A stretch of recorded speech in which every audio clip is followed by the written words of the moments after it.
ಸಾಕ್ಷಿನೇ ಬೇರೆ, ಈ ಅಗ್ನಿ ಸಾಕ್ಷಿನೇ ಬೇರೆ. ಸೊ ಕಂಪ್ಲೀಟ್ಲಿ ಬೇರೆ ಸರ್. ಅಂದ್ರೆ ಕಂಪ್ಯಾರಿಸನ್ ಮಾಡಕ್ ಆಗಲ್ಲ ಇದನ್ನ. ಸೊ ಈಗ ಕಾರ್ತಿಕ್ ಅಂತ ತುಂಬಾ ಜನ ಇರ್ತಾರೆ, ಈ ಕಾರ್ತಿಕ್ ಒಂದೇ ತರ ಬಿಹೇವ್ ಮಾಡಲ್ಲ ಅಲ್ವಾ.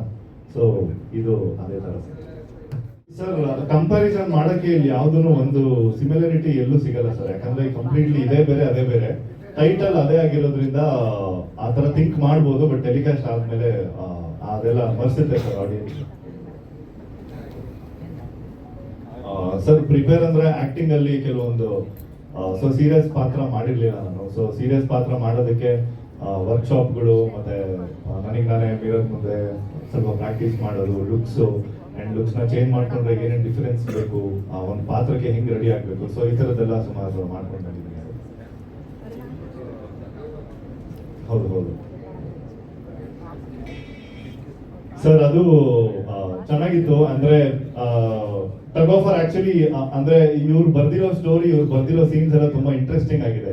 ಅಂದ್ರೆ ಒಂದು ಹುಡುಗಿ ಮಧ್ಯ ಅನ್ಎಕ್ಸ್ಪೆಕ್ಟೆಡ್ ಆಗಿ ಈ ತರ ಕ್ಲಾಶಸ್ ಎಲ್ಲ ಆಗುತ್ತಲ್ಲ, ಸೊ ಅದು ಯಾರು ಇಮ್ಯಾಜಿನೇಷನ್ ಮಾಡ್ಕೊಳಕ್ಕಾಗಲ್ಲ. ಸೊ ಚೆನ್ನಾಗಿದೆ ಸರ್. ಅಂದ್ರೆ ನಾವು ಸೀನ್ ಆಕ್ಟ್ ಮಾಡ್ತಾನು ನಮ್ಗೆ ತುಂಬಾ ಚಾಲೆಂಜಿಂಗ್ ಅನ್ನಿಸ್ತು ಅಂಡ್ ತುಂಬಾ ಚೆನ್ನಾಗಿ ಬಂದಿದೆ ಆಕ್ಚುಲಿ ಇಬ್ರದ್ದು ಕೆಮಿಸ್ಟ್ರಿ.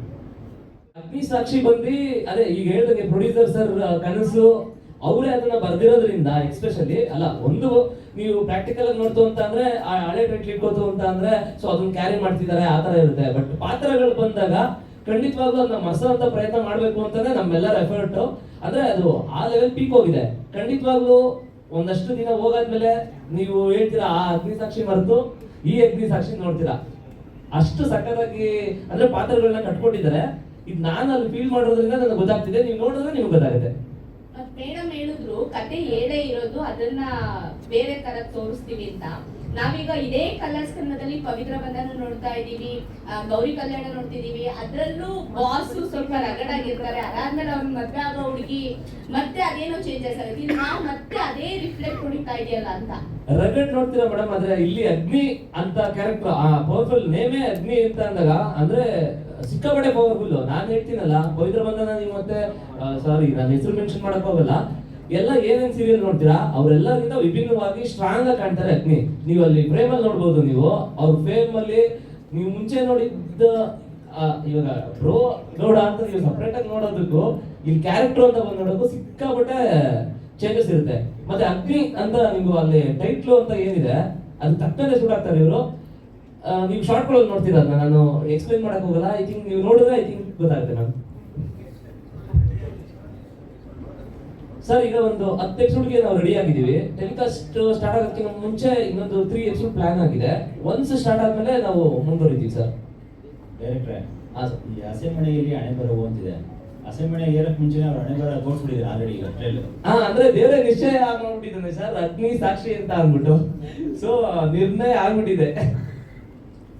ಈಗ ಸಾಮಾನ್ಯವಾಗಿ ಲಾಸ್ಟ್ ಇವ್ರು ಹೇಳಿದಾಗೆ ಅಗ್ನಿ ಸಾಕ್ಷಿ ಹೀರೋಯಿನ್ಗೆ ಒಂದು ಟ್ಯಾಗ್ ಇತ್ತು. ಅಂದ್ರೆ ಪತಿರಾಯ ಕೂಗೋದಕ್ಕೆ ಒಂದು ಬ್ರಾಂಡೆಡ್ ಆಗಿತ್ತು ಆಕೆ ಮಾತು. ಅಂದ್ರೆ ಪತಿರಾಯದೇನೋ ಒಂದು ವರ್ಡ್ ಬರುತ್ತೆ.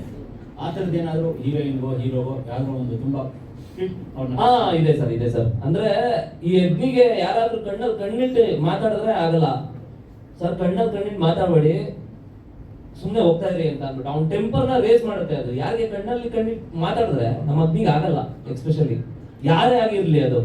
ಸೊ ಆದ್ರೆ ಈ ಹುಡುಗಿ ಕ್ಯಾರೆಕ್ಟರ್ ಏನು ಅಂತ ಅಂದ್ರೆ ಏನಾರ ಇತ್ತು ಅಂದ್ರೆ ನೇರವಾಗಿ ಮಾತಾಡೋದ್ರಿಂದ ಕಣ್ಣಲ್ಲಿ ಕಣ್ಣಿಟ್ಟೆ ಮಾತಾಡ್ತಾಳೆ. ಯಾಕಂದ್ರೆ ಅವಳು ತಪ್ಪಿಲ್ಲ, ವಿಷಯ ಇಟ್ಕೊಂಡಿಲ್ಲ ಒಳಗಡೆ. ಸೊ ಹಂಗಾಗಿ ಇವ್ರು ಯಾವಾಗ್ಲೂ ಹಿಂಗ್ ಆಪೋಸಿಟ್ ಅಲ್ಲೇ ಇರ್ತಾರೆ. ನೋಡ್ತೀರಾ ಸರ್ ಅದು ಅದೇ ಇವ್ರಿಗೆ ಈ ವರ್ಡ್ ನೀವು ಹೇಳಿದ್ರಲ್ಲ ಡೈಲಾಗ್ ಅಂತ, ಕಣ್ಣಲ್ಲಿ ಕಣ್ಣಿಟ್ಟು ನೋಡಿದ್ರೆ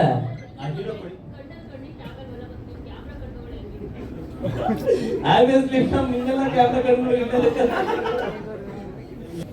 ಹಲೋ ಸರ್. ಹೇಳಿ. ಈಗ ನಿಮ್ಗೆ ನಿಮ್ಮ ಹೆಸರು ಸಾಕ್ಷಿ, ಪಾತ್ರನ ಸಾಕ್ಷಿ ಅಂತಾನೆ ಬರುತ್ತೆ. ಸೊ ಎಲ್ಲ ಒಂದ್ ಕಡೆ ನಿಮ್ಗೆ ಎಷ್ಟು ಈ ಪಾತ್ರದಲ್ಲಿ ನಿಮ್ಗೆ ಒಂದು ಚಾಲೆಂಜಿಂಗ್ ಆಗಿರುತ್ತೆ, ಮತ್ತೆ ಯಾವ ಒಂದು ಇದಕ್ಕೆ ನೀವು ಒಪ್ಕೊಳ್ಳೋದು ಕಾರಣ ಆಯ್ತು ಈ ಸೀರಿಯಲ್ ನಿಮ್ಗೆ? ಸರ್ ಫಸ್ಟ್ ನಾನು ಅಗ್ನಿ ಸಾಕ್ಷಿ ಅಂತ ಟೈಟಲ್ ಕೇಳಿದಾಗಲೇ ನಂಗೆ ತುಂಬ ಖುಷಿ ಆಯಿತು. ಬಿಕಾಸ್ ಇಟ್ಸ್ ಆಲ್ರೆಡಿ ಒಂದು ಟ್ರೆಂಡ್ ಸೆಟ್ಟರ್ ಅಗ್ನಿ ಸಾಕ್ಷಿ ಅನ್ನೋದು. ಸೊ ನಾನು ಅದನ್ನ ನೋಡ್ಕೊಂಡು ಬೆಳೆದಿರೋಳು ಅಗ್ನಿ ಸಾಕ್ಷಿನ. ಸೊ ಆ ಸೀರಿಯಲಲ್ಲಿ ನನಗೆ ಈ ಪಾತ್ರ ಸಿಕ್ಕಿದೆ, ಅದು ಲೀಡಾಗಿ ಮಾಡ್ತೀನಿ ಅಂದರೆ ಡೆಫಿನೆಟ್ಲಿ ತುಂಬ ಖುಷಿ ಆಯಿತು. ಆ್ಯಂಡ್ ನಾನು ಒಂದು ಯೋಚನೆ ಮಾಡ್ದಲೇ ಸಾಕ್ಷಿಗೆ ಓಕೆ ಅಂದಿದ್ದೀನಿ. ಬಿಕಾಸ್ ಅಷ್ಟು ಪವರ್ಫುಲ್ ಕ್ಯಾರೆಕ್ಟರ್ ಸಾಕ್ಷಿ. ಅವಳು ಹೇಗೆ ಅಂದರೆ ಇಟ್ಸ್ ಲೈಕ್ ತುಂಬ ಮೈಂಡ್ ತುಂಬ ಅವಳಿಗೆ ಒಂದ್ಸರಿ ನೋಡಿದ್ರೆ ಮತ್ತೆ ಮರೆಯಲ್ಲ ಅವಳು, ಅದನ್ನ ನೆನ್ಪಿಟ್ಕೋತಾಳೆ. ಅವಳು ಸಾಫ್ಟ್ ಆಗೂ ಇರ್ತಾಳೆ, ಮತ್ತೆ ಲೈಕ್ ಆ್ಯಕ್ಟಿಂಗಿಗೆ ನನ್ನ ಸ್ಪೇಸ್ ಇದೆ ಇಲ್ಲಿ. ಹೀರೋ ನೀವು ಸ್ವಲ್ಪ ಗ್ಯಾಪ್ ಕೊಟ್ಟು ಮತ್ತೆ ಬಂದ್ರಿ ಅಂತ ನಾನು ಮತ್ತೆ ಹೇಳಿದ್ರು. ಸ್ವಲ್ಪ ಬರೋದಕ್ಕೆ ಕಾರಣ ಏನು, ಮತ್ತು ಇದರಲ್ಲಿ ಏನಾದ್ರು ಅದ್ರ ವಿಶೇಷತೆ ಇದೆಯಾ ನಿಮಗೆ? ಸರ್ ಅಂದ್ರೆ ಒಂದೇ ಒಂದು, ಇವಾಗ ನೀವು ಡೈಲಿ ಸಿಗೋದಕ್ಕೂ ಒಂದು ವರ್ಷ ಆದ್ಮೇಲೆ ಸಿಗೋದಕ್ಕೂ ಒಬ್ಬ ವ್ಯಕ್ತಿನ ಡಿಫ್ರೆನ್ಸ್ ಇರುತ್ತಲ್ಲ ಸರ್.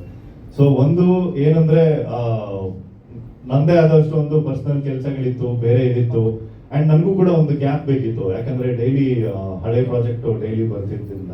ಸೊ ಅದಕ್ಕೆ ಒಂದು ಚಿಕ್ಕ ಗ್ಯಾಪ್ ತಗೊಂಡು ಬಂದ್ರೆ ಸೂಕ್ತ ಅಂತ ಹೇಳಿ ಆ ಥರ ಡಿಸೈಡ್ ಮಾಡಿದೆ ಸರ್.